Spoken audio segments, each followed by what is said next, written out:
Notre première entreprise du jour, Model School Voix, une école de mannequins créée par un ex-top modèle et qui est la première en France à être reconnue comme centre de formation. Avec nous ce matin, sa fondatrice, Anaïs Feltrou, bonjour. Bonjour. Alors, quand avez-vous créé votre école de mannequins et d'où vous est venue cette idée? Alors, l'idée m'est venue en 2016, lors d'un retour d'un voyage à l'étranger, qui a signé d'ailleurs ma fin de carrière. J'ai ensuite lancé l'établissement en 2017, donc en octobre pour être plus précise, donc ça va bientôt faire 2 ans.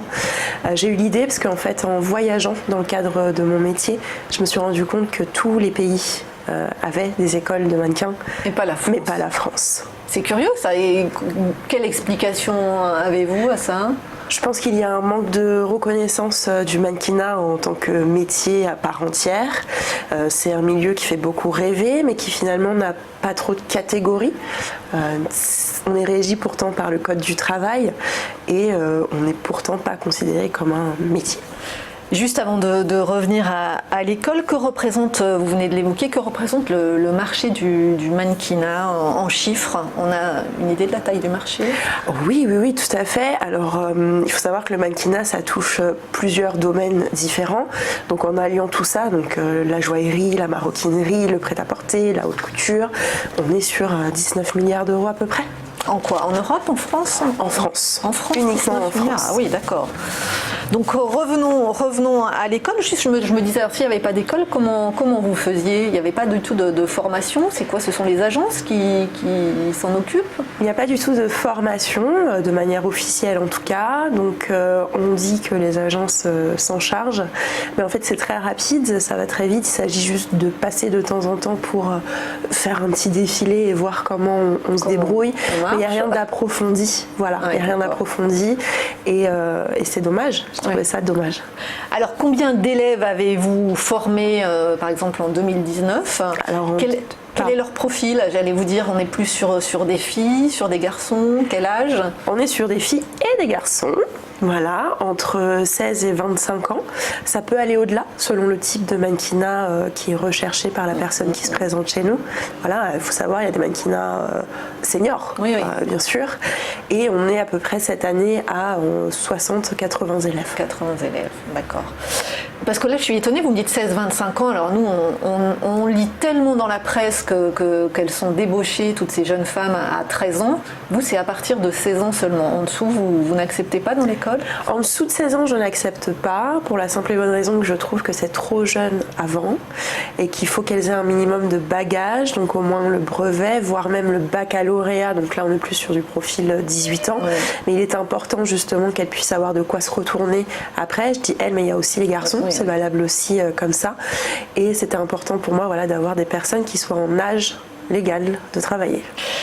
Alors, combien de temps dure le cursus et quels sont les cours principaux? Il y a différents cursus. Le cursus le plus long dure 3 mois. Et les cours principaux sont donc les cours de défilé. Il y a des cours de théâtre, des cours d'expression corporelle, des cours d'anglais, des cours de droit, qu'elles puissent connaître le droit à l'image, exactement, rédaction des contrats, négociation de rémunération. Il y a aussi de la stratégie post-formation, donc comment appliquer ce que vous avez appris pour que ça débouche sur quelque chose de concret. Il y a aussi des cours de photo, donc en fait pose photo et aussi la constitution d'un book. Voilà l'essentiel de la formation. Et vous avez une équipe de combien d'enseignants à peu près? À peu près 8. D'accord. Nous sommes à peu près 8, plus des intervenants extérieurs qui interviennent de temps en temps pour du conseil en image ou pour de la confiance en soi. Donc on travaille avec une coach de vie pour ce point-là. Et alors, est-ce que les élèves sortent diplômés? Il n'y a pas de diplôme pour ou en tout cas pas encore pour ce métier-là, parce qu'on est quand même sur une démarche de reconnaissance au fur et à mesure, qu'on est encore un petit peu loin du diplôme, mais ils sortent de là avec une attestation de fin de formation, une attestation de compétences, puisqu'on est reconnu comme centre de formation. Et alors, évidemment, la question un petit peu bateau, du coup, quelles sont vos relations avec les agences? Parce que est-ce qu'elles voient cette école d'un très bon œil? Ça va mieux. Ça va mieux, d'accord. Je dirais que ça va mieux, ça a très mal commencé, pour être honnête. Et en fait, au fur et à mesure, on est en train de... Parce qu'elles estimaient qu'il n'y avait pas de besoin, parce qu'elles estimaient qu'elles le faisaient? non, elles estimaient surtout qu'il n'y avait pas de besoin et du coup, pas qu'elles s'en chargeaient parce qu'elles le savent, que non, pas tellement. Donc c'est vraiment pas de besoin. Et puis aussi, il a fallu dépasser des a priori, des préjugés d'arnaque, soyons honnêtes, puisqu'il y a des années, il y a eu effectivement de nombreux soucis à ce niveau-là. Parce que comment ça se passe quand vous faites une sélection des élèves? Vous recevez énormément de candidatures, par exemple, pour l'école? On reçoit énormément de candidatures. Ah, oui, comme des castings en fait. C'est ça, beaucoup d'appelés, peu d'élus. Effectivement, on reçoit du monde en casting. Le but du casting, c'est non seulement de rencontrer nos cibles, nos clients, et ensuite de pouvoir décortiquer en disant voilà, tu as un potentiel, oui, mais pour tel type de formation, puisqu'il faudrait t'orienter vers telle branche du mannequinat. Tout le monde ne peut pas défiler, tout le monde n'est pas plus photogénique. Enfin voilà, il faut s'adapter et c'est ce à quoi sert la sélection. Et alors, quel est votre modèle économique? D'où tirez-vous vos revenus? Ce sont des tarifs scolaires classiques? Nous tirons nos revenus des inscriptions. D'accord. Voilà, c'est notre revenu principal. Ensuite, on a des petits pôles quand même qui se décantent avec des petits modules particuliers qui s'adressent du coup à tout le monde. Donc les coachings en confiance en soi, le conseil en image, des cours de défilé aussi, mais pour vraiment tout le monde. Il y a des femmes qui viennent nous voir et qui savent juste pas marcher avec des talons, qui en ont un petit peu marre, c'est un peu la honte. Et du coup, on rectifie un peu cette chose-là, ou qui ont besoin juste de prendre confiance, donc ils viennent faire des photos chez nous. Ah, donc on a aussi il y a aussi cet un atelier photographie. Tout à fait. D'accord. Mais ça reste des revenus marginaux par rapport aux inscriptions scolaires. Voilà. L'essentiel chez nous, ce sont les inscriptions. On est vraiment un établissement de formation et donc notre principale source de revenus, c'est la formation. Et alors, comment vous avez financé le lancement de cette école et comment vous allez financer la suite?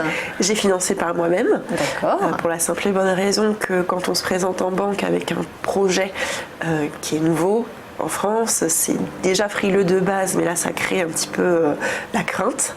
Donc, aucune banque ne m'a suivi. Surtout le mannequinat. Le mannequinat, voilà, il y a un petit problème. Et un next-up modèle. Alors là, voilà. Je ne voudrais pas caricaturer, j'imagine voilà, que c'est très difficile. Il y avait beaucoup d'obstacles. C'est très difficile pour une femme entrepreneur noire, ex-top modèle, de lancer un projet dans le mannequinat. Mais au moins, ça ne vous a pas arrêté? Absolument pas. J'ai financé du coup par mes propres moyens. Et c'est le succès? Et c'est le succès quand même aujourd'hui. Donc voilà. Et quelles sont les prochaines étapes de développement? Alors les prochaines étapes de développement, ce serait de la création d'emplois maintenant, puisque je suis seule pour l'instant et je travaille avec des formateurs mais qui sont indépendants. En freelance, oui. Voilà, donc j'aimerais créer de l'emploi et donc recruter avec des contrats concrets, des CDI notamment. Et donc il va falloir développer et financer un petit peu. Et donc je vais me diriger maintenant vers soit les investisseurs, soit les banques pour pouvoir développer un projet qui fonctionne. C'est-à-dire que maintenant que vous avez quand même lancé le projet, que les revenus sont là, que le succès est là, vous pensez que vous allez pouvoir du coup trouver plus facilement des financements. Après, des investisseurs, ça serait d'ouvrir un capital? Ça serait possiblement d'ouvrir un capital, ça reste à négocier et à voir ce qui est attendu aussi de la part des investisseurs. Soit on est d'accord et alors on démarre un projet ensemble, on développe ensemble, soit pas du tout et à ce moment-là je me dirige vers le financement privé en allant vers les banques. En tout cas, on vous souhaite de poursuivre ce beau projet et d'obtenir les fonds nécessaires. Merci beaucoup. Merci beaucoup. Anaïs Feltrou, je le rappelle, vous êtes fondatrice de Model School Loire.